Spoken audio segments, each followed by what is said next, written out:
près de la moitié des taxes et des impôts qu'on paie chaque année vont au fédéral, vont à Ottawa.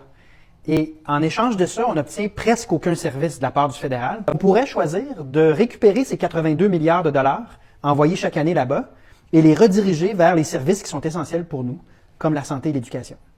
Pensez-y. D'abord, il y a certainement des dédoublements de coûts entre le gouvernement provincial et le gouvernement fédéral. Je pense que personne ne peut vraiment douter de ça. Mais de là à dire qu'on reçoit aucun service du gouvernement fédéral et qu'on pourrait rediriger tout cet argent-là vers des programmes sociaux comme l'éducation et la santé, c'est un peu trompeur au point d'être presque malhonnête. Commençons avec les choses évidentes. Il y a la défense nationale, l'armée, la marine et les forces de l'air, dont des bases militaires un peu partout à travers le Québec, comme le Grand Nord. La gestion et l'administration des ports, des aéroports et de l'aviation. Le programme spatial canadien, l'administration des satellites de télécommunications et les satellites à usage militaire.